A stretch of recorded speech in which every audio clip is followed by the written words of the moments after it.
Charity Festivals. I'm Chris Holland and this is Robert Munchetti. In today's news, festivals all over the world are blooming. Let's go to Simon, our market man, to find out more. It's up by 52% this year with over 2 million people attending. And now back to the studio. Thank you, Simon. To find out more, we have Orlando Cruz from the Brazilian Carnival. Orlando, how big really is this carnival? Well, yes, it is very big. It is the biggest in the world. It draws over 100,000 people every year. We party all night, yes. Very interesting. How long has the festival been taking place? It was brought to Brazil in 1641, specifically for Rio de Janeiro, and has been running every year. When is it held? It is held 46 days before Easter to celebrate Lent in the Bible. What happens then during this festival? In the festival, groups of people, they get together and they dance and they play the samba drums, and the people judge them, and the winners get a big prize every day. So what is the festival for? What is it for?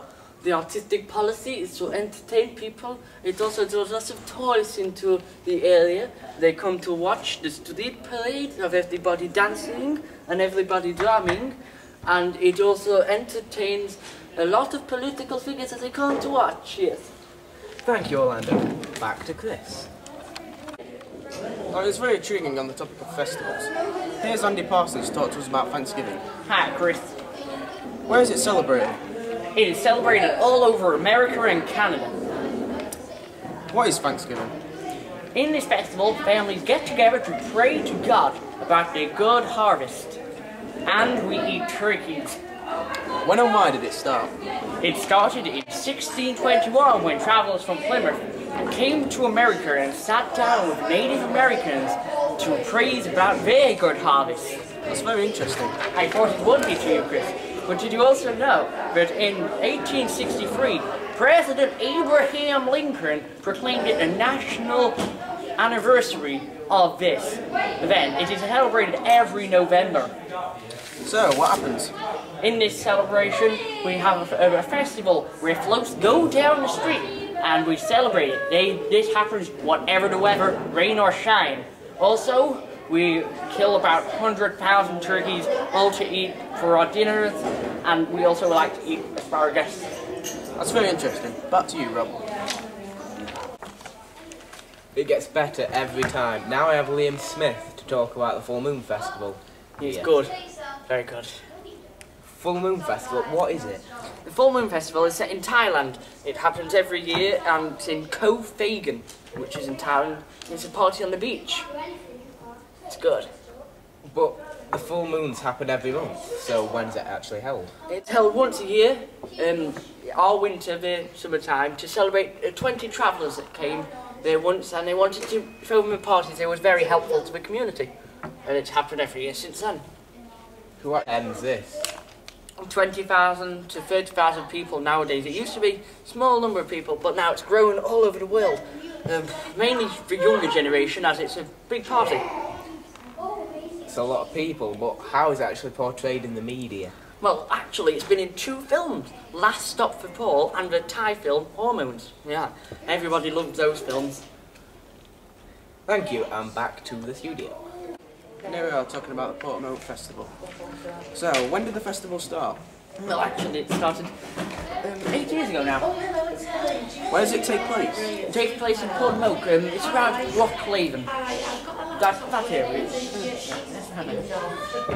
How long has it been taking place for? 8 years. It's a long time. It's early started, mainly some have been going for hundreds of years. This is a new one, but it's only a small one. So, how many people usually, on average, attend? Well, on average, it's about nearly 1,000 maybe. It's a whole community. Plus, nowadays, lots of tourists attend. No, before it was a few families. Now it's quite big, actually. So good business. Yes, I think they're going to be bigger next year. So what did they do at the festival? They dance, they watch music, films, they watch normal films, they listen to music, and they celebrate good food. That is the main importance of this festival. And now back to Simon for the fun bit. Thanks, Chris. There are two different types of funding that there could be. There's private funding, which is funded by the government or a private investor, and then there's the public funding, which comes from fundraising or company. Now, the full moon party is mostly privately funded, as it is uninsured, and most of it is really drugs and alcohol, and basically anything goes.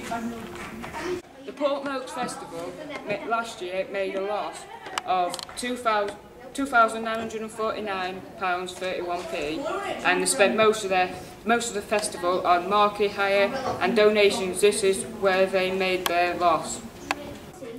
The Thanksgiving Festival is mostly publicly funded, as 40% of the money earned from buying the food and drinks for the meal goes towards the festival. But it is also partly privately funded, as some of the money does come from the government.